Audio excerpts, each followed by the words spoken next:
Sebelum mulai, mari kita berdoa agar dimudahkan dalam memahami pembelajaran. Tonton sampai akhir ya, agar kalian bisa memahami secara baik pembelajaran pada hari ini. Selamat pagi anak-anakku sekalian. Baik, mudah-mudahan anak-anakku tetap sehat dan selalu menjaga prokes. Baik anak-anakku sekalian, sebelum kita mulai pelajaran, kita berdoa terlebih dahulu. Berdoa mulai.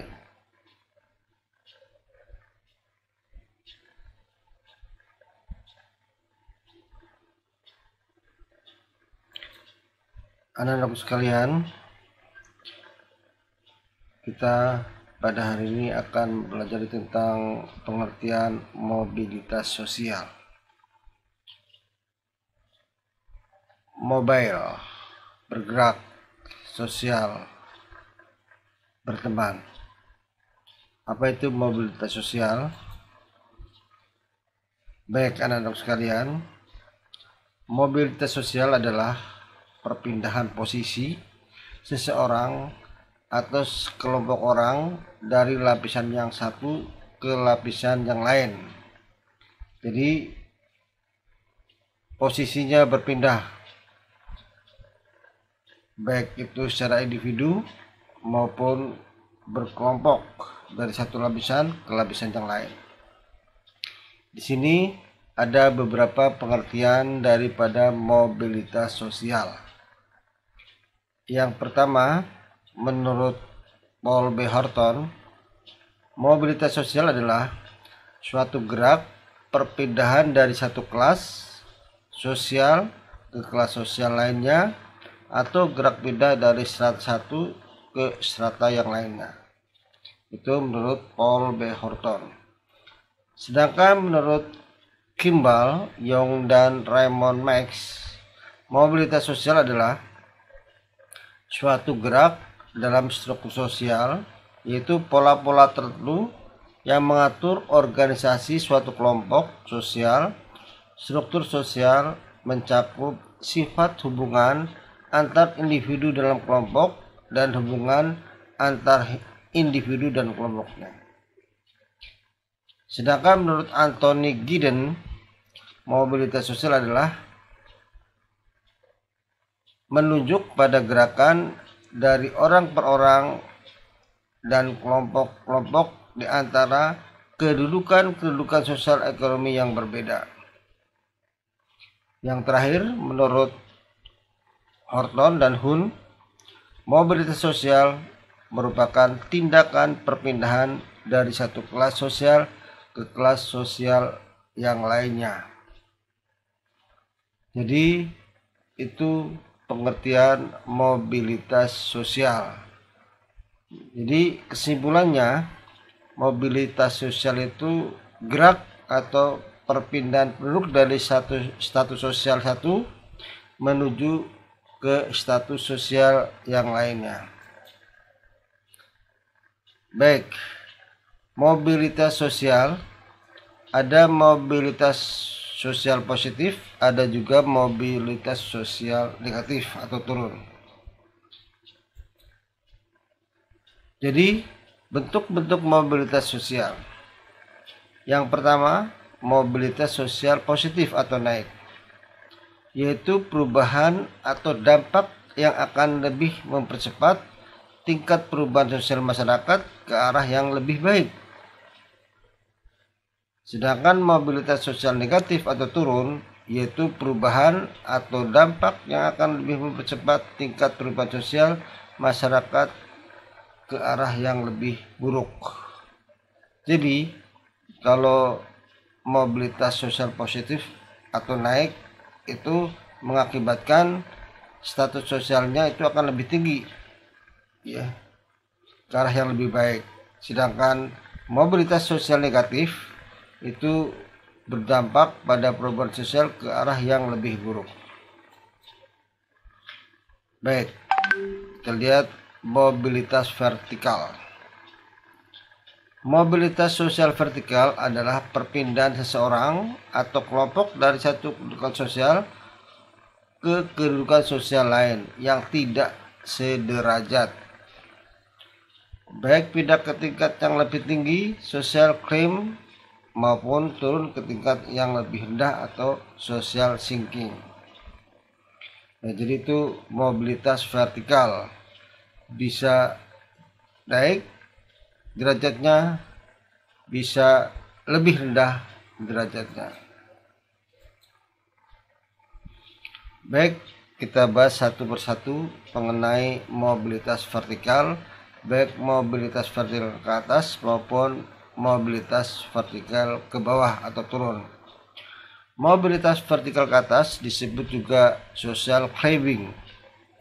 Social climbing adalah mobilitas yang terjadi karena adanya peningkatan status atau kedudukan seorang atau naiknya orang-orang berstatus sosial rendah ke status sosial yang lebih tinggi, ya.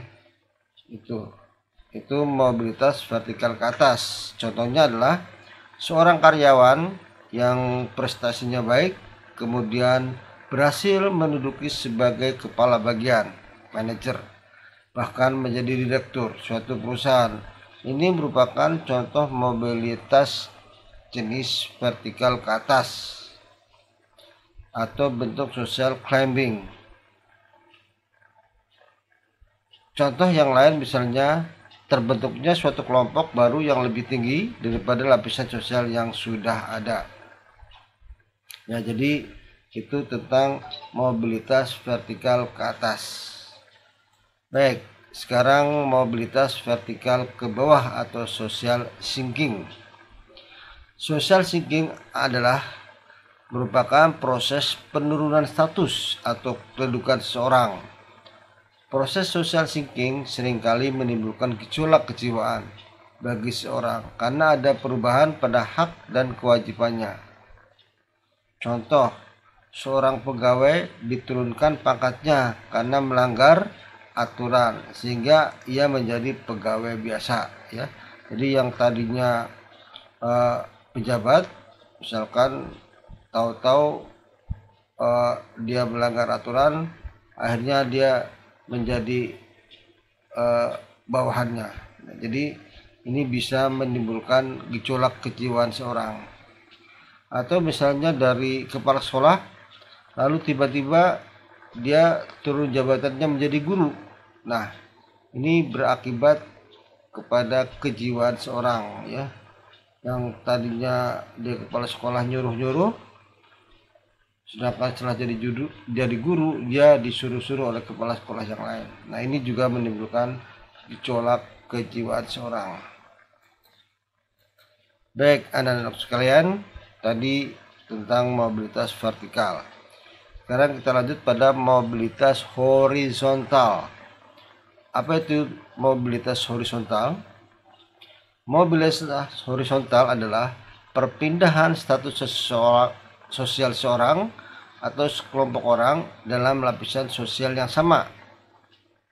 Mobilitas horizontal merupakan peralihan individu atau objek-objek sosial lainnya dari satu kelompok sosial ke kelompok sosial yang lainnya atau yang sederajat.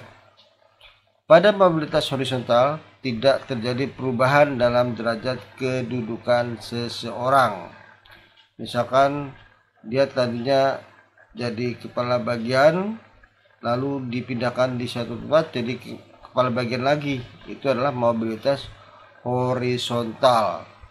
Bisa juga mobilitas horizontal itu adalah perpindahan penduduk, ya, yang pindah dari satu tempat ke tempat yang lainnya. Nah, apa faktor yang mendorong terjadinya mobilitas sosial? Yang pertama adalah faktor struktural, ya. Misalnya kita mengenal presiden yang telah menjabat di negara kita. Dari presiden yang pertama Soekarno, lalu Soeharto, B.J. Habibie, Abdurrahman Wahid, Megawati, Susilo Bambang Yudhoyono, dan Joko Widodo. Ini adalah tokoh Indonesia yang berhasil mencapai status sosial yang tinggi. Berkat apa? Sistem demokrasi yang berlaku dalam politik di Indonesia. Dengan sistem demokrasi, setiap warga negara dapat mencapai status sosial jabatan politik yang tinggi. Kedudukan yang tinggi bukan lagi didasarkan pada keturunan, tapi pada kemampuan hingga kemudian dipercaya menjadi pemimpin. Rakyat biasa, sebagaimana ketujuh tokoh di atas, menjadi presiden bukan karena keturunan presiden, tetapi dipilih oleh rakyat. Hal ini tentu berbeda dengan sistem pemerintahan kerajaan, di mana pengganti raja adalah keturunan dari sang raja itu sendiri. Perlu kita ketahui bahwa struktur masyarakat Indonesia sangat terbuka. Orang miskin dapat mengalami mobilitas sosial setinggi-tingginya, bahkan bisa menjadi presiden. Apabila kalian merupakan anak dari keluarga yang kurang mampu, jangan berkecil hati, ya. Misalnya kalian miskin, gak punya apa-apa, jangan berkecil hati. Semua memiliki kesempatan yang sama untuk menjadi pejabat atau menjadi presiden. Jadi banyak contoh tokoh Indonesia yang berasal dari keluarga miskin. Kalian harus tetap mengejar cita-cita yang setinggi-tingginya, karena mobilitas sosial masyarakat di Indonesia bukan berdasar keturunan, melainkan berdasarkan prestasi. Memang keturunan memiliki peran penting dalam perjuangan mobilitas sosial. Anak orang kaya mudah untuk memperoleh modal usaha dibanding dengan orang yang miskin. Tetapi walaupun demikian, kita tidak boleh berkecil hati. Pada masyarakat sekarang, banyak orang miskin yang menjadi kaya karena kegigihannya dalam berusaha. Demikian halnya banyak kasus orang kaya tiba-tiba miskin karena terlena dengan kekayaannya, lantas menjadi santai menjalani hidup.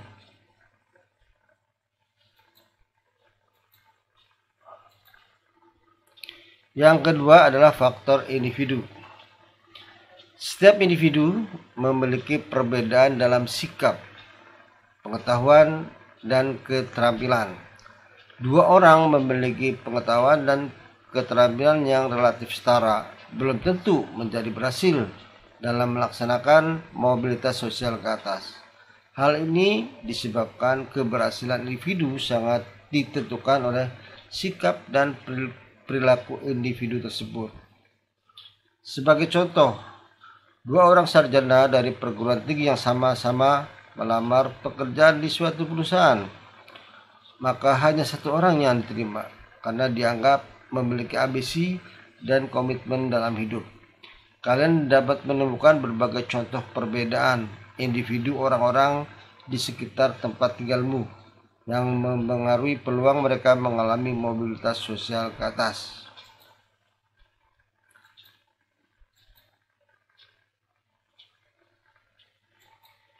Ya, jadi itulah faktor individu. Yang ketiga adalah faktor sosial. Setiap perjuangan diawali dari ketidakpuasan.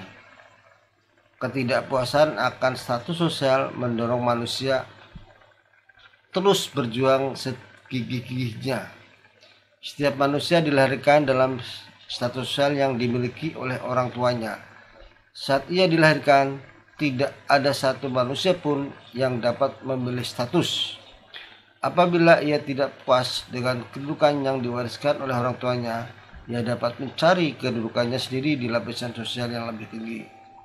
Kalian tentu juga ingin meningkatkan status sosialmu.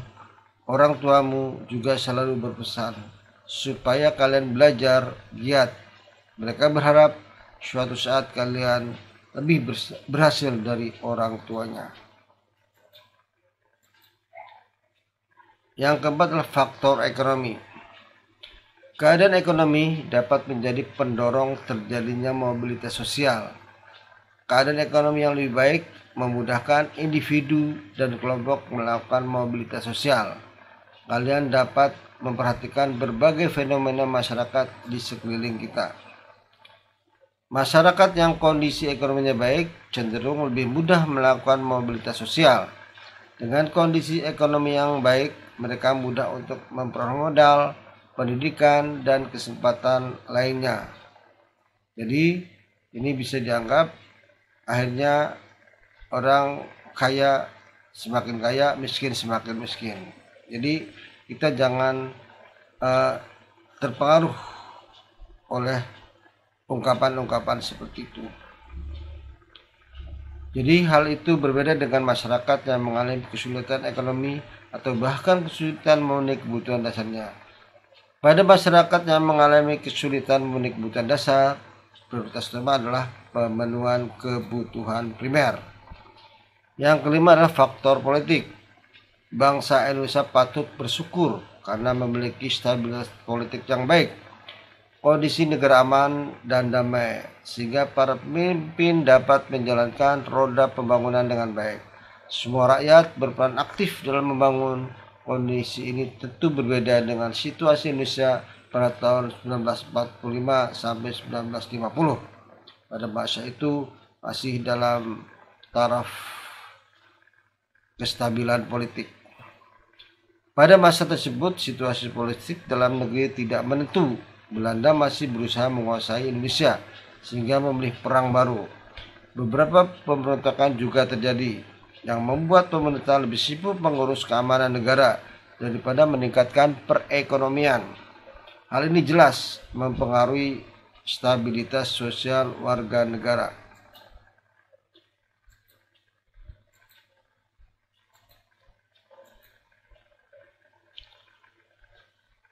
Yang keenam, kemudahan dalam akses pendidikan. Jika pendidikan berkualitas, mudah didapat, tentu mudah juga bagi orang untuk melakukan pergerakan atau mobilitas dengan berbekal ilmu yang diperolehnya. Sebaliknya, kesulitan dalam mengakses pendidikan yang bermutu menjadikan orang tak menjalani pendidikan yang bagus, serta sulit untuk mengubah status karena kurangnya penguasaan ilmu pengetahuan. Pada zaman penjajahan, pendidikan sulit didapat bangsa Indonesia. Akibatnya, masyarakat terkungkung dalam kebodohan. Jangankan mencari ilmu pengetahuan dan teknologi, membaca saja sebagian besar rakyat Indonesia tidak bisa. Penduduk Indonesia dapat membaca dan menulis pada akhir masa penjajahan Jepang tidak lebih dari 10%. Kalian dapat memperkirakan pada masa penjajahan Belanda jumlah buta huruf di Indonesia tentu jauh lebih besar. Bagaimana dengan pendidikan Indonesia pada masa sekarang? Kalian patut bersyukur karena rakyat Indonesia memiliki kesempatan yang sama dalam mengakses pendidikan. Apabila kalian menginginkan pendidikan setinggi-tingginya, negara telah menyediakan berbagai kemudahan untuk pendidikan SD dan SMP. Negara telah membebaskan biaya dasar pendidikan. Baik, sekarang masuk pada faktor penghambat mobilitas sosial.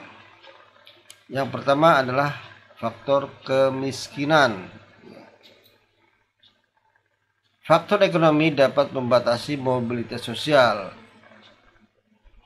Bagi masyarakat miskin, mencapai status sosial tentu merupakan hal yang sulit. Salah satu penyebab kemiskinan adalah pendidikan yang rendah. Masyarakat yang pendidikannya rendah berpengaruh terhadap kualitas sumber daya manusia. Akibatnya, tingkat kemudahan untuk mendapatkan pekerjaan akan terbatas. Saat ini negara Indonesia masih memiliki penduduk miskin sekitar 12%. Hal ini menjadi hambatan dalam mobilitas sosial. Karena itulah, pemerintah berusaha mengurangi kemiskinan tersebut dengan berbagai cara. Dengan hilangnya kemiskinan, dengan sendirinya masyarakat akan mudah mengakses berbagai fasilitas dasar dan kemudahan mobilitas. Yang kedua, di samping kemiskinan adalah diskriminasi. Diskriminasi berarti perbedaan perlakuan karena alasan perbedaan suku, ras, agama, dan golongan. Pada masa penjajahan terjadi diskriminasi pemerintahan Hindia Belanda terhadap masyarakat keturunan Eropa dan masyarakat Indonesia. Dalam memperoleh pendidikan, masyarakat Indonesia disediakan sekolah yang kualitasnya berbeda dengan sekolah orang-orang Eropa. Hal ini tentu mempersulit mobilitas sosial rakyat Indonesia. Baik, masuk pada saluran mobilitas sosial. Saluran mobilitas sosial bisa melalui saluran pendidikan. Pendidikan merupakan saluran bagi mobilitas vertikal yang sering digunakan karena melalui pendidikan orang dapat mengubah status.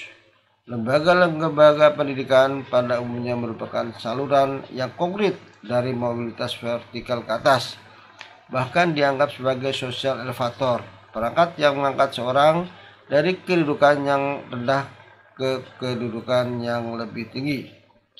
Pendidikan memberikan kesempatan pada setiap orang untuk mendapatkan kedudukan yang lebih tinggi. Contoh, seorang anak orang miskin mengenyam sekolah sampai jenjang perguruan tinggi. Setelah lulus, ia memiliki pengetahuan dagang dan menggunakan pengetahuannya itu untuk berusaha. Setelah ia berhasil menjadi beragam, secara otomatis status sosialnya akan meningkat. Saluran mobilitas sosial yang lain adalah organisasi politik. Banyak contoh orang yang meniti perjuangan karir di organisasi politik dari tingkat terendah sampai tingkat yang tertinggi. Contoh Presiden Republik Indonesia pertama yaitu Insinyur Soekarno ketika mendirikan Partai Nasional Indonesia. Soekarno tidak memiliki jabatan di pemerintahan. Namun melalui perjuangan politiknya, Soekarno semakin dikenal rakyat dan penjajah. Pada saat kemerdekaan, Soekarno dipilih menjadi Presiden Republik Indonesia. Seorang anggota partai politik yang profesional dan punya dedikasi tinggi, kemungkinan besar akan cepat mendapatkan status yang lebih tinggi dalam partainya, sampai akhirnya menjadi anggota Dewan Legislatif. Kalian dapat menemukan berbagai contoh perjuangan orang-orang di partai politik di sekitar tempat tinggalmu. Saluran mobilitas sosial yang lain adalah organisasi ekonomi. Organisasi ekonomi, organisasi yang bergerak di antara lain dalam bidang perusahaan ataupun jasa, umumnya memberikan kesempatan seluas-luasnya bagi seorang untuk mencapai mobilitas vertikal. Organisasi ekonomi itu diantaranya adalah koperasi dan badan usaha. Kalian tentu memiliki koperasi di sebelahmu. Apa tujuan didirikan organisasi koperasi? Tentu untuk mensejahterakan anggotanya. Karena itu, koperasi akan melayani kebutuhan anggotanya. Koperasi sekolah tentu akan mengutamakan pelayanan terhadap para peserta didik. Demikian juga halnya koperasi pasar, koperasi petani, nelayan, dan sebagainya. Melalui organisasi koperasi, kesejahteraan anggota dapat diperjuangkan. Keberhasilan perjuangan koperasi mencerminkan keberhasilan perjuangan anggota-anggotanya.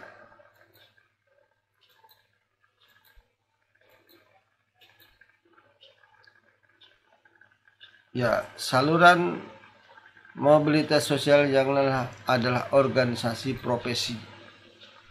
Contoh organisasi profesi yang lainnya adalah dijadikannya sebagai saluran mobilitas vertikal adalah Persatuan Guru Republik Indonesia atau PGRI atau Ikatan Dokter Indonesia atau Himpunan Pengusaha Muda Indonesia HIPMI dan organisasi profesi lainnya. Kalian dapat menemukan berbagai organisasi profesi yang ada di Indonesia. Bagaimana organisasi profesi dapat menjadi sarana saluran mobilitas vertikal? Karena organisasi profesi merupakan himpunan orang-orang yang memiliki profesi yang sama, sehingga mereka akan lebih kompak dan kuat memperjuangkan profesinya. Sebagai contoh adalah organisasi profesi Guru Persatuan Republik Indonesia atau PGRI. Ini merupakan salah satu sarana perjuangan para guru dalam bidang pendidikan dan kesejahteraan guru. Selain memperjuangkan pendidikan di Indonesia, PGRI juga memperjuangkan peningkatan kesejahteraan guru Perjuangan PGRI tentu diperhatikan oleh pemerintah Indonesia, sehingga kesejahteraan guru di Indonesia terus mengalami peningkatan. Baik, apa dampak mobilitas sosial? Dampak mobilitas sosial ada yang berdampak positif, ada juga yang berdampak negatif. Dampak positif mobilitas sosial. Yang pertama, mendorong seorang untuk lebih maju.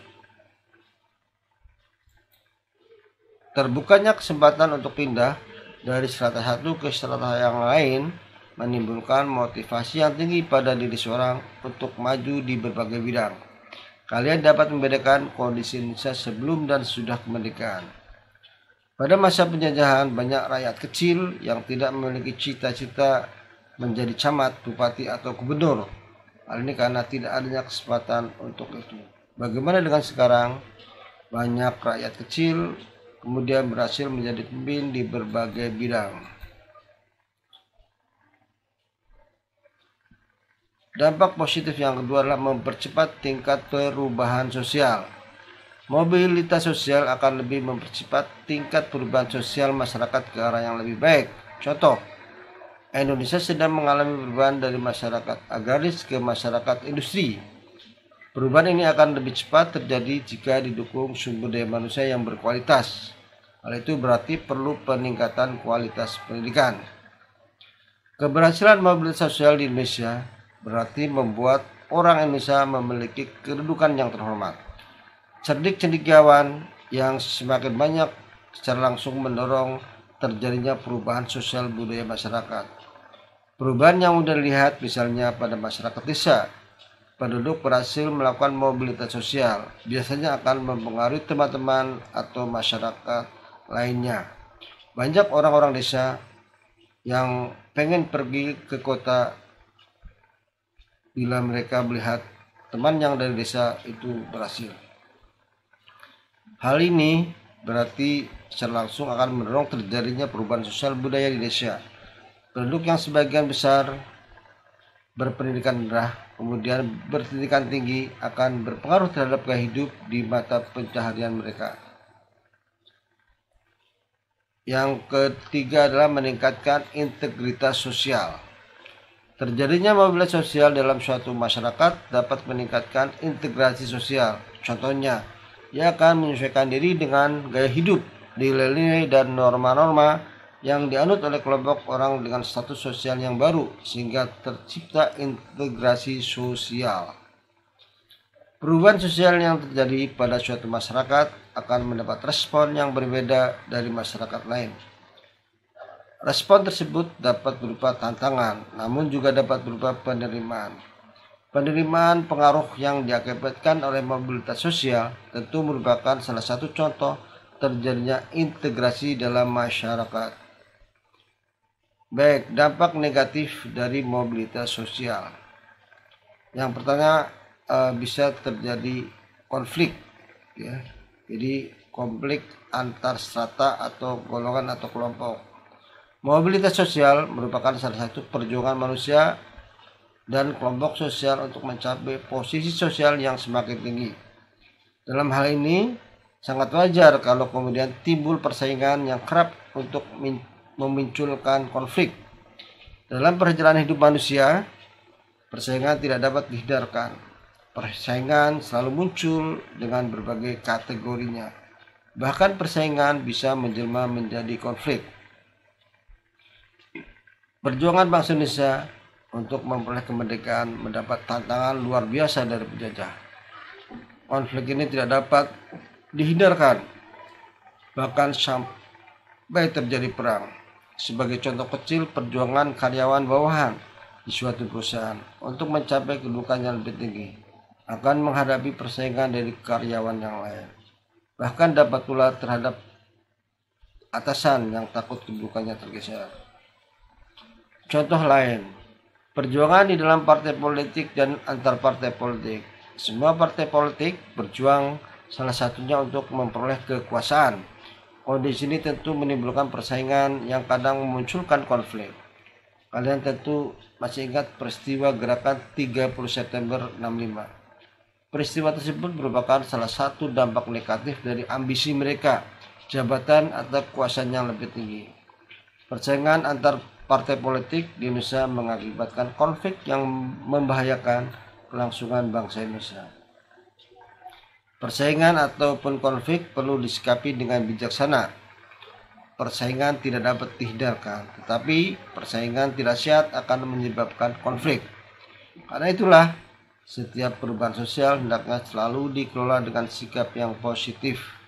Dengan demikian, tiap individu atau kelompok sosial yang berhasil atau gagal dalam usaha melakukan mobilitas sosial ke atas sama-sama ikhlas menerima kenyataan. Selanjutnya adalah adanya gangguan psikologis. Seorang yang memiliki jabatan kadang-kadang khawatir kehilangan jabatan. Bahkan pada saat jabatan yang dimiliki sudah lepas, kadang-kadang ia tidak rela melepaskan jabatannya. Banyak orang yang setelah kehilangan jabatan, baik mereka diganti maupun karena sudah selesai masa tugasnya, menjadi mudah gelisah. Individu yang mengalami keadaan seperti itu termasuk mengalami gangguan psikologis. Hal tersebut akan membahayakan diri sendiri karena stres yang berkepanjangan akan melahirkan berbagai penyakit psikis dan fisik lainnya. Contoh, darah tinggi, asam lambung, insomnia merupakan penyakit yang salah satunya disebabkan oleh gangguan psikologis. Gangguan psikologis seperti di atas tentu tidak akan terjadi pada individu yang lapang dada, menerima keadaan dan kemudian bertekad untuk berubah. Nah, jadi demikian ulasan dari Bapak tentang mobilitas sosial. Jadi itulah sekilas tentang mobilitas sosial, baik yang vertikal maupun yang horizontal. Demikian, Assalamualaikum warahmatullahi wabarakatuh.